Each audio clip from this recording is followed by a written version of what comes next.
মুহররমের 10 তারিখ আলী রাদিয়াল্লাহু তাআলা আনহু সপরিবারে কুফায় যাওয়ার জন্য যখন কারবালার প্রান্তরে যায় হাজির, ইয়াজিদের বাহিনী তাদেরকে আটকে দিল, পানিটা পর্যন্ত পান করতে দিল না। ছোট্ট অবুজ দুধের শিশু, মার বুকের দুধ শুকিয়ে গেছে। আলী আসগরের বুক মার বুকের দুধ পায় না, পানির জন্য জিহ্বাটা বের হয়ে আসছে। ইমাম হুসাইন বাচ্চাটা হাতের মধ্যে নিয়ে বলছিলেন, আমাদের সাথে তোমার দুশ্মনী, আমার সাথে দুশ্মনী থাকতে পারে গো, কিন্তু এই অবুজ বাচ্চাটার সাথে তো কোনো দুশ্মনী নাই। এই বাচ্চাটা পানির জন্য দেখো জিহ্বা বের হয়ে গেছে, একটু সুযোগ দিবানি। ফুরাতের পানি কত গরু খায়, কত পশু খায়, কত ছাগল খায়, কত বিড়াল খায়, কত কুকুর খায়। নবী পরিবারের একটা অবুজ বাচ্চার জন্য একটু পানি তোমরা দিবানি।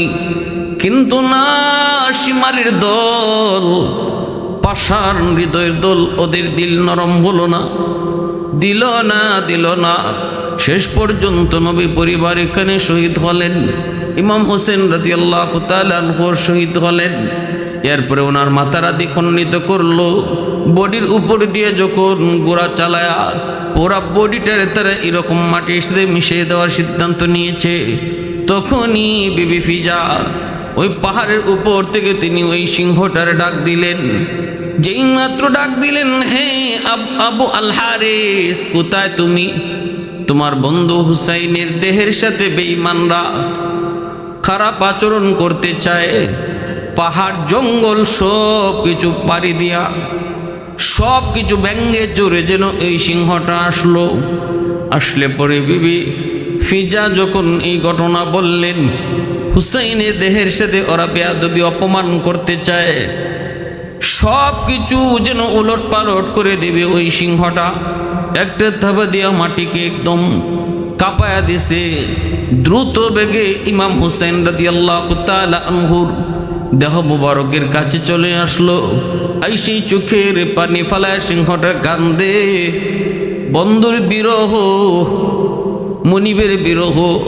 যেই মনিব তারে তুলায় তুলায় খাওয়াইতো, আদর করে করে বড় করতো, মার আদর, বাবার আদর। যেই হুসাইনের কাছে এই সিংহটা পায়া বড় হলো, আজকে সেই মনিবের লাশ কেমন করে শুইবে? ইয়াজিদের বাহিনী দূর থেকে দেখলো হুসাইনের দেহটাকে এরকম ঘোড়ার পায়ের নিচে ফালানো সম্ভব না, বিশাল আকারে এক সিংহ দাঁড়ায় আছে। ভয়ে কাঁপতে কাঁপতে সবাই যার যার মতো পালায় চলে গেল। কাছে কেউ বেরতে পারলো না, কাছে কেউ বেরতে পারলো না। তারপরে 3 দিন পর্যন্ত এখানে থাকার পর বিবি ফিজা তখন আবু আল হারিসকে বললেন, এবার তুমি তোমার জায়গায় জঙ্গলে চলে যাও। ভাইরা বন্ধুরা, ওই আবু আল হারিস ওই সিংহটার কারণে হযরত ইমাম হুসাইন রাদিয়াল্লাহু তাআলা আনহুর দেহকে ঘোড়ার পায়ের নিচে ফেলায় ওরা অপমান করতে পারে নাই। এই যে কাহিনীটা কোরআনেও নাই, হাদিসেও নাই, ইসরাইলি রিওয়ায়াত। এটা সত্য হতে পারে, মিথ্যাও হতে পারে, তবে আমরা এতটুকু বলতে পারি যে এর ভিতরে কোরআন হাদিসের বিরুদ্ধে কোনো কথা নাই। দেখতে দেখতে সিংহ পাশে যেমন করে বসলো, এমন সে একা নয়, পিছনে তাকায় দেখে এই সিংহটার সাথে একটা ছোট্ট বাচ্চা, একটা বাচ্চা সিংহ আসছে। এতে করে সবাই বুঝে গেল এরা তো মা সিংহ, এটা তো মা সিংহী। বাচ্চা নিয়ে হাজির হয়েছে আলী রাদিয়াল্লাহু তাআলা আনহুর সামনে। যেই সিংহ মানুষ দেখলে পরে হিংস্র হয়, যেই সিংহ মানুষ দেখলে পরে রক্ত খায়, কলিজা খায়, গোশত খায়, সেই সিংহ আজকে খলিফাতুল মুসলিমিন হযরত আলী রাদিয়াল্লাহু তাআলা আনহুর সামনে আদবের সঙ্গে বেশে বসে পড়ল।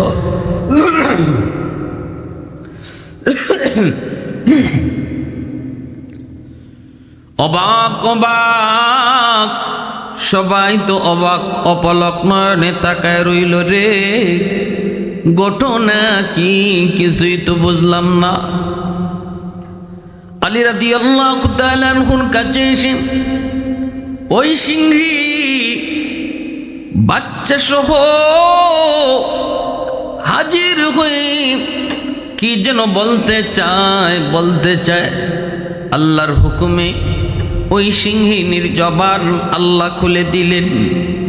জবান খুলে আওয়াজ দিয়ে বলতেছে, ওগো আমিরুল মুমিনিন, আমি আপনার কাছে এসেছি একটা আবেদন লইয়া, একটা দরখাস্ত লইয়া, মনের একটা দুঃখের কথা নিয়ে এসেছি।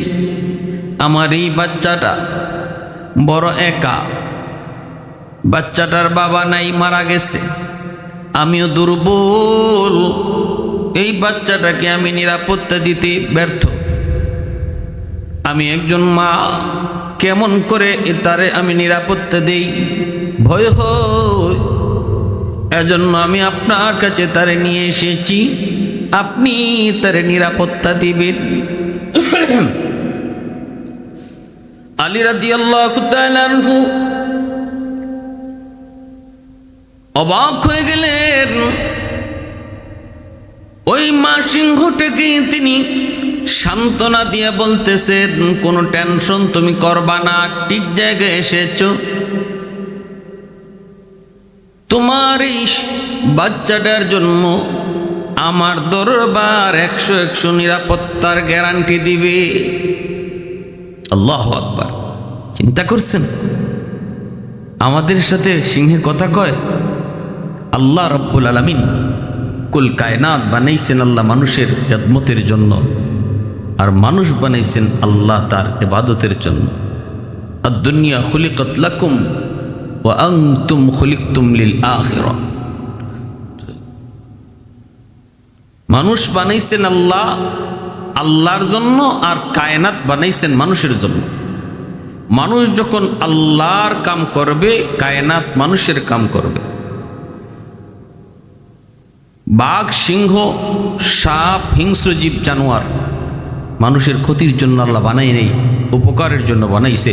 মানুষ যতদিন আল্লাহকে চিনবে, ওই হিংস্র জীব জানোয়ার মানুষকে চিনবে। মানুষ যেদিন আল্লাহকে ভুলে যাবে, পশু পাখি, হিংস্র জীব জানোয়ার ওরাও মানুষকে ভুলে যাবে, তখন মানুষের কথা শুনবে না। আমার ভাইয়েরা, বন্ধুরা জন্য বলতেছিলাম, মন দিয়ে শুনুন। এত বড় বিশাল এক সিংহ আলী রাদিয়াল্লাহু তাআলা আনহুর কাছে এসে বসে পড়ল, বাচ্চা সহ। বাচ্চাটা ওনার কাছে দিতে চায়, বাচ্চাটা ওনার কাছে দিয়ে যেতে চায়, আর নিরাপত্তা চায়, গ্যারান্টি চায়। আলী রাদিয়াল্লাহু তাআলা আনহু তিনি গ্যারান্টি দিলেন, আর বললেন কোনো অসুবিধা নাই, কোনো টেনশন নাই। সিংহটা জানতে চায় কেমনে পালবেন, আপনি তো রাজ্য নিয়ে আসেন, আমার বাচ্চাটার খেয়াল আপনি কেমন করে করবেন একটু শুনি। আলী রাদিয়াল্লাহু তাআলা আনহু বলেন, আমার সন্তান হুসাইন এই সিংহ বাচ্চাটার খোঁজখবর নিবে, লালন পালন করবে। কারণ আমার হুসাইনের দিলটা বড় নরম, অসহায়ের প্রতি সে বড় দরদি। এই বাচ্চাটার মা নাই, বাবা নাই, এজন্য আমার হুসাইন বাচ্চাটার প্রতি দরদি হবে, সিংহ বাচ্চাটারে পালবে। ভাইরা বন্ধুরা, এই কথা শোনার পর মা সিংহটা সে তখন অনেক সান্ত্বনা পেল। তারপরে সে আলী রাদিয়াল্লাহু তাআলা আনহুর কাছে নিজের বাচ্চাটারে সে এরকমভাবে দিয়া নিশ্চিন্তে সে তার গন্তব্যের দিকে রওনা দিল। আলী রাদিয়াল্লাহু তাআলা আনহু হুসাইন রাদিয়াল্লাহু তাআলা আনহুকে ডাকলেন, ডাইকে বলতেছেন, বাবা হুসাইন, আয় আয় বাবা আয়। এই যে একটা সিংহের বাচ্চা, এই বাচ্চাটা তুমি লালন পালন করবে, কারণ এই বাচ্চাটার মা নাই, বাবা নাই, বাচ্চাটার লালন পালন তুমি করবে। হুসাইন রাদিয়াল্লাহু তাআলা আনহু বাচ্চাটারে কোলে নিলেন। ডাক দেওয়া মাত্রই বাচ্চাটাও হুসাইনের কোলে এমনভাবে যায় বসলো যেন মার কোলে সন্তান যায় বইছে। এত আদর, এত সুহাগ, এত আদর তিনি দিয়া দিয়া বাচ্চাটারে বড় করেন, নিজে পালেন, নিজে খাওয়ান, থাকার ব্যবস্থা, খাওয়ানোর ব্যবস্থা হুসাইন করেন। এইভাবে চতুর্দিকে এই আওয়াজটা রটায় পড়ল। এই বাচ্চা সিংহটা আস্তে আস্তে হযরত হুসাইন রাদিয়াল্লাহু তাআলা আনহুর কাছে বড় হতে লাগলো, যেন বন্ধু হয়ে গেল, ছায়ার মতো হুসাইনের সাথে থাকে, বন্ধু, ঘনিষ্ঠ বন্ধুর মতো। আস্তে আস্তে সিংহটা বড় হয়। জাতে সিংহ, জাত তো বড় ভয়ঙ্কর জাত। উপযুক্ত বয়সে যখন যে পৌঁছলরি যুবক, এলাকার মানুষের মধ্যে আতঙ্ক ছড়িয়ে পড়ল। এই সিংহ তো এখন অনেক বড় হয়েছে, রাস্তা দিয়ে হাঁটলে পরে মানুষেরা ভয় পায়। যদিও সিংহটা মানুষের কোনো ক্ষতি করে না, কিন্তু দেখলে তো ভয়, ভয়, ভয় তো পাওয়ার কথা। ওই দেখলে তো ভয় আসবেই। চতুর্দিকে আওয়াজ রটে গেল। আলী রাদিয়াল্লাহু তাআলা আনহুর কাছে এলাকার মানুষের আইসা বলল, হুজুর, আপনার ছেলে হুসাইন, সে যে একটা সিংহ পালে, যে সিংহটার নাম রাখছে হুসাইন, আবু আল হারিস। এই আবু আল হারিস অনেক বড় হয়েছে, এখন তারে দেখতে বড় ভয় লাগে। আপনি একটা ব্যবস্থা করেন, আমরা এই সিংহের ভয়ে কাজকর্ম করি না, ভয় পাই। আলী রাদিয়াল্লাহু তাআলা আনহু হযরত ইমাম হুসাইন রাদিয়াল্লাহু তাআলা আনহুর কাছে আসলেন। আয়েশা বলতেছে, বাবা হুসাইন, এ বাবা আবু আল হারিস অনেক বড় হয়েছে রে, মানুষেরা বড় ভয় পায়। বাবা, এটারে এখন মুক্ত করে দেওয়া যায়নি। হুসাইন রাদিয়াল্লাহু তাআলা আনহু মাথাটা নিচু করে ফেললেন, যেন কলিজার মধ্যে কেউ তীর বসাইছে। চোখ থেকে দর দর করে পানি পড়তে লাগলো, কিন্তু বাবার আদেশ অমান্য করার মতো সাহস নাই। কারণ একজন আদর্শ সন্তান কোনো দিন বাবার আদেশ অমান্য করে না। আদর্শ সন্তান কোনোদিন বাপ মার আদেশ অমান্য করে না। যদিও তার কাছে আদেশটা সঠিক মনে না হয়, তবুও সন্তান বাপ মার আদেশ অমান্য করে না। হুসাইন রাদিয়াল্লাহু তাআলা আনহু তখন আদবের সাথে বলতেছেন, বাবা গো, সন্ধ্যা হয়ে এসেছে, এখন আমি আবু আল হারিস রে কই ফাটাইমু? এটা ইনসাফ হয় না। আগামীকাল সকালে আপনি দেখবেন আবু আল হারিস নাই। এতটুকু সময় তো দেন, এতটুকু সময় দেন রাত কাটাবার। রাতটা কাটাইলেন। ফজরের পরই হযরত ইমাম হুসাইন আবু আল হারিসের জন্য তিন খানা নিয়ে হাজির। সিংহ শাবক, আজকে আর সিংহ শাবক নাই, সিংহের বাচ্চা নাই, বিশাল আকারের সিংহ। ডাক দিয়ে বলতেছে, জবান খোলা। এই সিংহটা চাইলেই তার মুনিবের সাথে কথা বলতে পারত। মুনিব, এত সকাল, এত সকাল, এত সাত সকাল খাবার নিয়ে ঘটনা কি গো? ইমাম হুসাইন রাদিয়াল্লাহু তাআলা আনহু তখন তিনি নীরব হয়ে গেলেন, নিস্তব্ধ হয়ে গেলেন। বারবার সিংহটা বলে, আজকে এত তাড়াতাড়ি খাবার নিয়ে কেন আসছেন? হযরত ইমাম হুসাইন রাদিয়াল্লাহু তাআলা আনহু তিনি বাবার সবগুলি কথাতেই বিস্তারিত শোনাইলেন। বাবার কথাগুলো শোনানোর পর, এলাকার মানুষদের কথাও শোনানোর পর হযরত ইমাম হুসাইন বলতেছে, আবু আল হারিস, তুমি অমুক বনের দিকে চলে যাও। ওই বনে সিংহ নাই, রাজা মারা গেছে। ওই বনে যেয়ে তুমি রাজত্ব করো। আর যেদিন আমার পক্ষ থেকে ডাক আসবে, ওই দিন আইসো। সিংহটা বলতেছে, মুনিব, আপনার সাথে কি আমার আর কোনোদিন দেখা হবে না? তখন ইমাম হুসাইন কয়, না, যেদিন ডাকবো ওই দিন তুমি আসবে। সিংহটা বলে, আপনি কি আমারে কোনো ডাকবেন? ইমাম হুসাইন কয়, আমি ডাকবো না গো, কিন্তু আমার পক্ষ থেকে তোমারে ডাকা হবে কোন দিন? কয় সেই দিনটা হলো মুহররমের 10 তারিখ।